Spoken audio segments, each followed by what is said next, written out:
Oi gente, tudo bem? Hoje a gente vai falar um pouquinho sobre o artigo que a gente então apresentou no nosso Clube SA e discutiu no nosso último Clube SA, sobre a comparação entre duas técnicas cirúrgicas que a gente já falou sobre elas, o sleeve gástrico e o bypass gástrico, em relação ao consumo de energia e macronutrientes desses pacientes. Foi então um artigo, uma revisão sistemática publicada na Obesity Surgery, que é uma das melhores revistas em relação à cirurgia bariátrica do mundo. Então a gente vai falar um pouquinho sobre o artigo para vocês e sobre a nossa apresentação. Quero agradecer as nutricionistas Juliana Mazurok e Rosana Lima, que fizeram essa apresentação junto comigo, e foi uma discussão muito gostosa. Se você não teve a oportunidade então de assistir pela transmissão ao vivo e não compareceu ao clube, a gente vai fazer um resuminho agora para você, tá bom? Então vamos lá. Esse foi o artigo, comparação de energia e consumo alimentar entre o bypass gástrico e a gastrectomia vertical, uma meta-análise e revisão sistemática. Bom, eu vou pular um pouquinho essa introdução, porque ela fala um pouco sobre obesidade, né? Mais que a cirurgia bariátrica é um tratamento definitivo para casos de obesidade mais graves. Isso a gente já tá cansado de falar um pouco, então eu vou pular essa parte para a parte mais interessante. Ele fala de algumas complicações que acontecem após a cirurgia bariátrica, então náuseas e vômitos, alteração e consistência das fezes, a própria síndrome de dumping, que é mais comum em bypass, mas já existem relatos de artigos mostrando a síndrome de dumping também no sleeve gástrico, principalmente no sleeve, o que tem mais de complicação de sintoma tardio é o refluxo gastroesofágico, que pode acontecer pela anatomia da cirurgia, e mudança nas preferências alimentares. O que a gente sabe também é que podem ocorrer deficiências nutricionais tanto no sleeve quanto no bypass. Isso é um mito, então, de que no sleeve não precisa de suplementação, de que o paciente não tem deficiência nutricional. Tem sim, e as prevalências que os estudos mostram, então, é de que são prevalências de deficiências muito parecidas. Então, o objetivo desse estudo foi comparar o impacto do sleeve e do bypass sobre a ingestão alimentar, considerando que nenhum estudo anterior tinha feito uma revisão, um compilado desses dados. Então foi seguido o protocolo PRISMA, que é um protocolo de revisão sistemática, geralmente um dos mais aceitos a serem seguidos. Eles estabeleceram alguns critérios de inclusão e elegibilidade, alguns critérios de exclusão, utilizaram as principais bases de dados que se utilizam em revisões sistemáticas, né? Nos critérios de inclusão, então, eram estudos intervencionais que mediram a ingestão diária média de energia e percentual de macronutrientes da ingestão calórica total antes e depois do bypass e do sleeve. E aí eles fizeram então a síntese dos resultados, que eu vou falar um pouquinho para vocês. Foram incluídos então nessa revisão 1.561 participantes. A meta-análise, que é uma estatística própria, foi feita com 1.330 pessoas, com IMC que variou entre 35,8 e 60. O tempo de acompanhamento foi bem variável, tinha pacientes com 3 meses de operado e tinha pacientes com 8 anos de operado. Mas eles tiveram que usar então alguns métodos estatísticos para que isso não fosse um viés na hora de avaliar os resultados, né? Isso foi feito. O tamanho da amostra também, teve estudo com 8 pacientes, teve estudo com 294 pacientes, então foi bem variável. E 6 estudos tinham só mulher na sua amostra.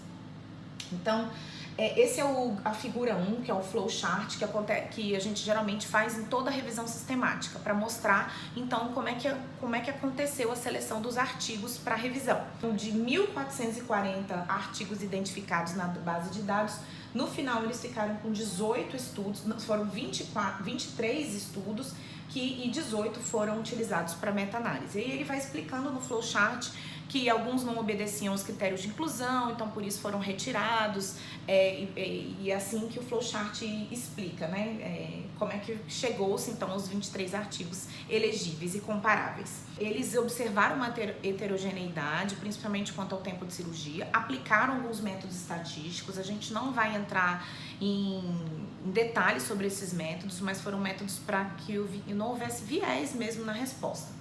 E aí, depois dessas análises, eles viram então que o efeito não foi modificado. Esse aqui é um forest plot, que é o gráfico da meta-análise, resultante da meta-análise.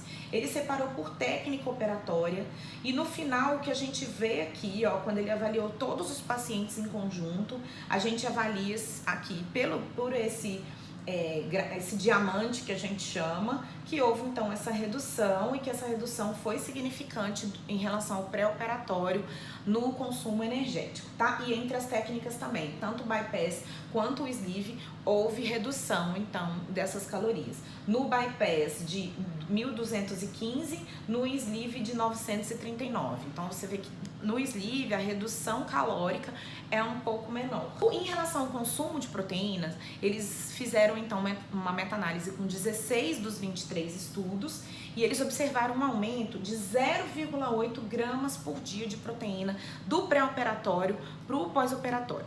Se você pensar em volume de alimento, que eles comiam uma quantidade muito maior e de calorias também muito maior no pré em relação ao pós, a gente até pensa que você ainda conseguir aumentar um pouco o consumo proteico é bom.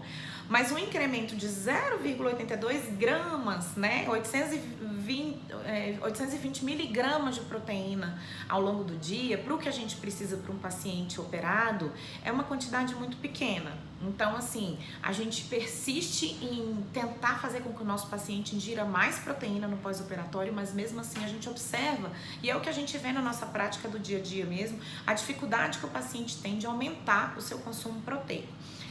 Também encontraram uma alta heterogeneidade, né, nos resultados, mas aplicaram os métodos estatísticos e viram que esse resultado então poderia ser fiel, né? Em relação ao gráfico o Forest Plot, ele mostrou aqui então um incremento no finalzinho, quando ele avaliou a amostra toda, um incremento de 0,82 gramas de proteína em relação ao pré-operatório. Em relação ao consumo de carboidrato, eles avaliaram 1.177 pacientes e viram que não teve redução significativa no consumo de carboidratos em relação ao pré-operatório. Isso mostra que a gente também precisa então lembrar e educar o nosso paciente a tentar reduzir a quantidade de carboidratos ingeridos no pós-operatório. Não é para ficar sem carboidrato, precisamos de energia, mas o que a gente pode ver é que eles verificaram em todos os estudos que realmente a quantidade de carboidrato não foi reduzida, então mostrou aqui que não houve diferença pelo gráfico de floresta, né? No consumo de gorduras, houve uma redução nos 18 estudos que eles puderam fazer a meta-análise de 1,34 grama, uma redução pequena na quantidade de gordura. A gente não avaliou se a gordura foi modificada, no carboidrato também não foi avaliado se passou, por exemplo, de carboidratos refinados para carboidratos integrais. Se isso aconteceu, é uma notícia boa, mas isso não foi avaliado, né? E da mesma forma de gorduras. A gordura não foi avaliado se eram gorduras não saudáveis e de repente essa quantidade modificou-se para gorduras mais saudáveis. O que foi visto é que houve uma redução, mas uma redução muito pequena, né, clinicamente, quando a gente olha clinicamente em relação à quantidade de gorduras ingeridas ao longo do dia. No bypass houve uma redução de gordura um pouco maior, mas também ainda muito pequena, de 1,91 gramas por dia. Em relação à discussão, foi a primeira meta-análise que investigou essa comparação, né? Então isso é interessante. Ele fala de algumas limitações desse estudo e, como conclusão, o que ele fala é que a cirurgia de obesidade, ela causa uma restrição calórica, sim. A gente precisa compreender as preferências alimentares e tentar educar esse nosso paciente operado, então, a trocar, pelo menos trocar as formas e os tipos de alimento que ele ingere, ser mais seletivo em relação à qualidade desses alimentos. E não podemos parar de estimular para que eles ingiram mais proteínas.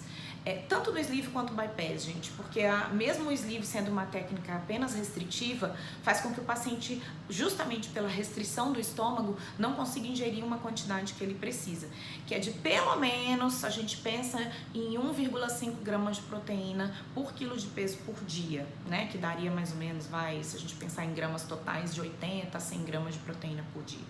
É isso, então o estudo, ele mostrou pra gente que precisamos ainda avançar muito nessa questão de educação nutricional do nosso paciente, que entre as duas técnicas, geralmente os resultados são muito semelhantes, e isso se mostrou também em relação ao consumo. Se você tiver alguma dúvida em relação ao consumo alimentar, então em pacientes submetidos ao bypass e ao sleeve, manda pra gente que a gente tá pronto aqui a responder, e se a gente não souber, a gente vai estudar pra te responder, tá bom? Tchau, tchau e até o nosso próximo vídeo.